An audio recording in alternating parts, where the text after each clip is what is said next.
Olá, você sabe quais são as principais causas da ansiedade? Se não, fica comigo, porque no vídeo de hoje eu vou falar sobre as 5 principais causas da ansiedade. Você poderá acompanhar. Eu sou o pastor Israel, terapeuta comportamental, psicanalista, e este é mais um vídeo do canal Aconselhando Vidas.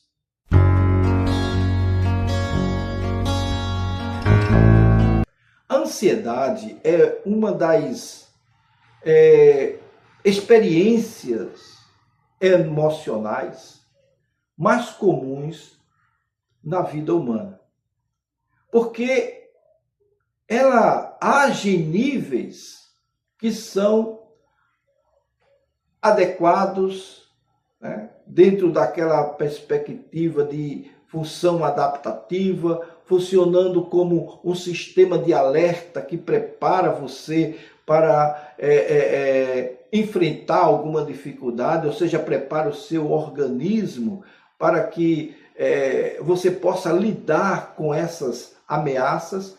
Contudo, quando a ansiedade ela se torna excessiva, quando ela se torna muito mais desproporcional à realidade, então ela deixa de ser protetiva e passa a ser disfuncional. Nos últimos anos, observamos um aumento significativo no quadro de ansiosos, principalmente no dia a dia, né, por causa da correria. Embora fatores sociais, fatores contemporâneos contribuam para esse cenário, o que muitas vezes a ansiedade, devemos lembrar que ela não é um fenômeno simples nem unidimensional. Ela é o resultado de interações entre fatores biológicos, fatores psicológicos, fatores ambientais. Então, tudo isso junto forma essa questão. No vídeo de hoje analisaremos um pouco mais profundamente sobre 5 pontos principais, ou as 5 principais causas sob a perspectiva da psicologia clínica. E dentro desse conceito que nós precisamos analisar, a primeira condição que nós podemos destacar aqui como causa da ansiedade é a hiperatividade do sistema de ameaça. Ou seja, é a base neurobiológica. A primeira grande causa da ansiedade está relacionada vamos dizer assim, ao funcionamento do cérebro. O sistema límbico, ele, especialmente a amígdala cerebral, é responsável por detectar ameaças, perigos e ativar o estado, né, de luta ou fuga.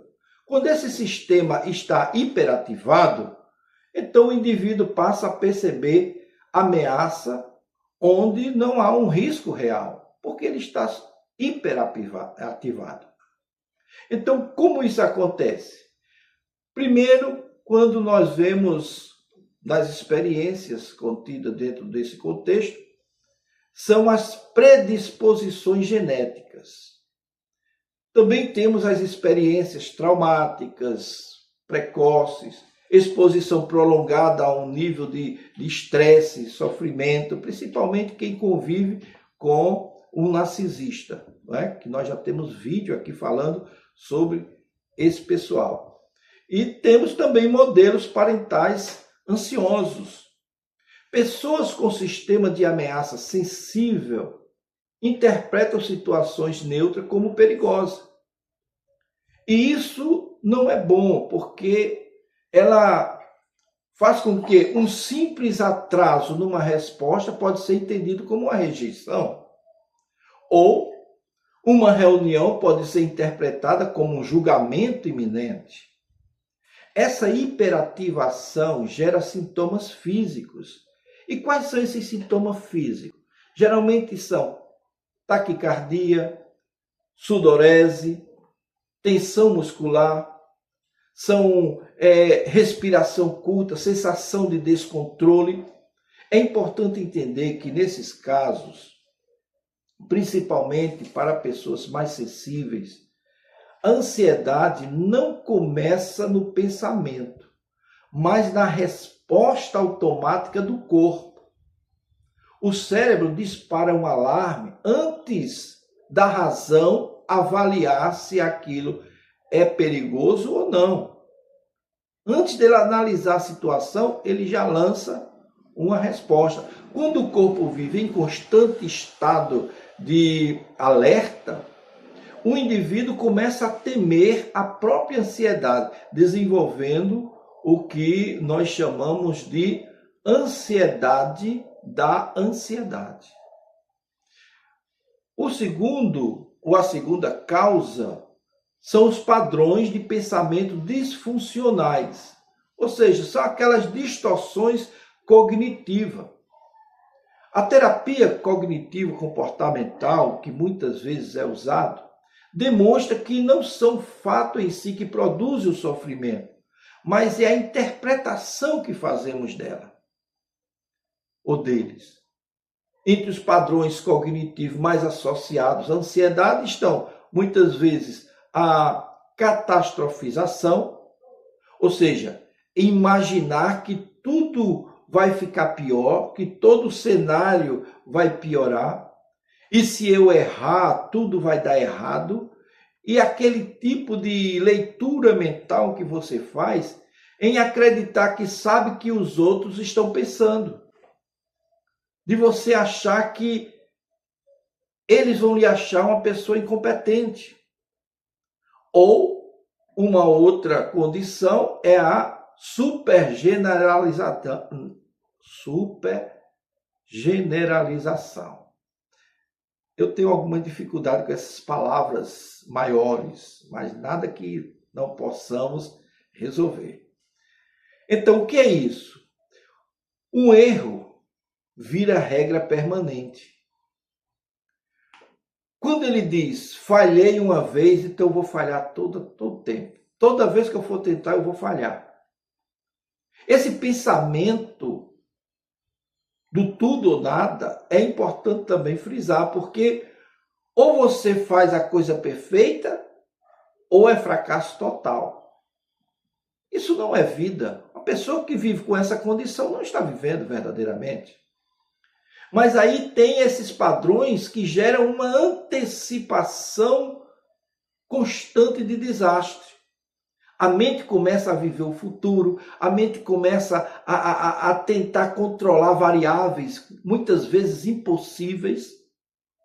Quanto mais a pessoa tenta prever e evitar o pior, mais o seu cérebro reforça a ideia de que o mundo é perigoso, as coisas são terríveis, tudo isso pode acontecer, e a lei de Murphy, tudo isso que vai acontecer.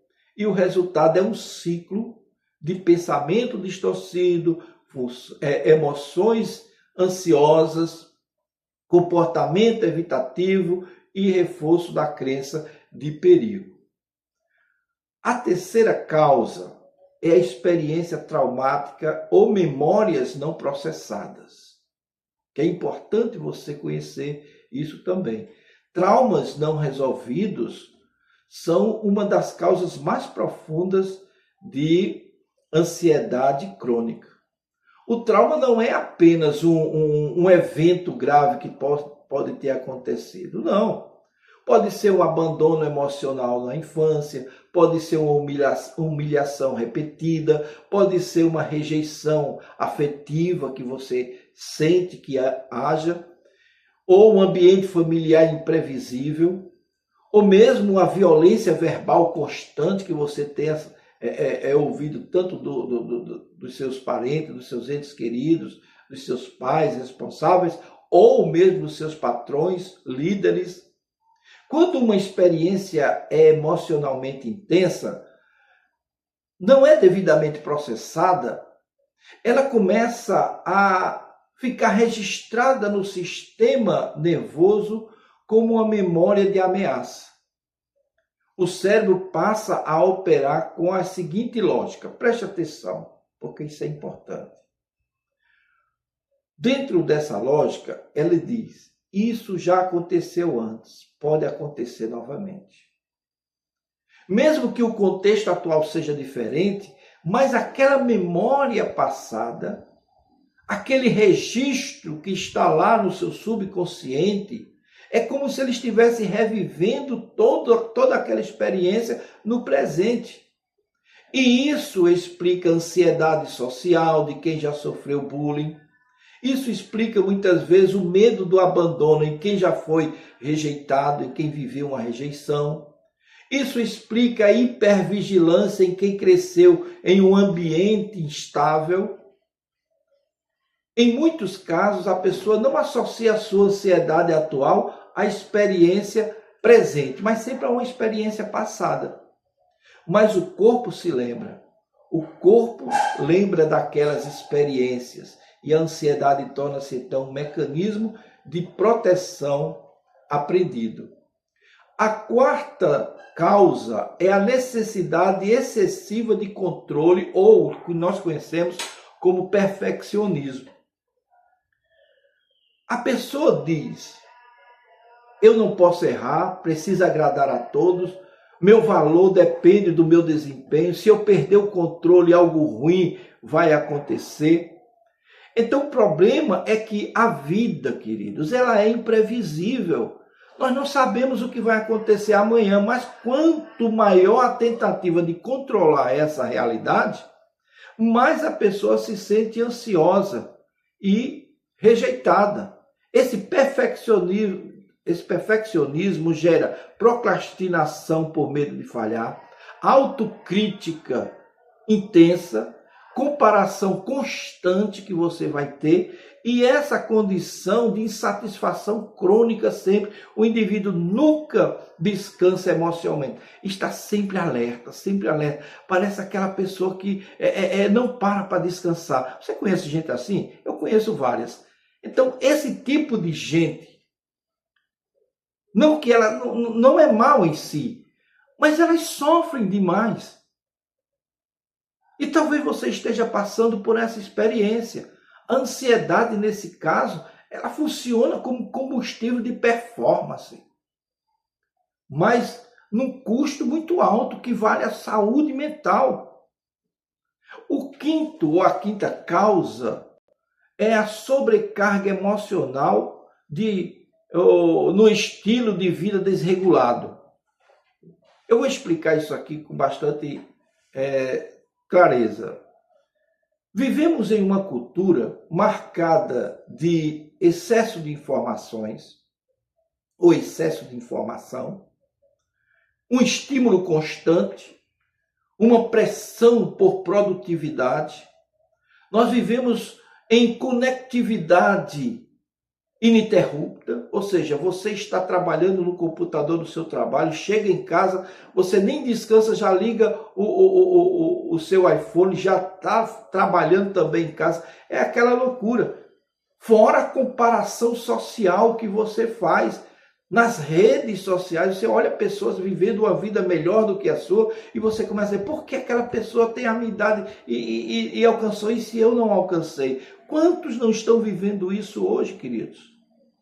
O cérebro humano não foi projetado para lidar com tamanha estimulação.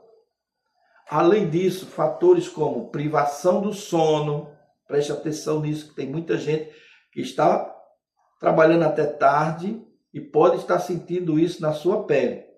Alimentação desregulada, se identificou? Pois é com você mesmo que eu estou falando.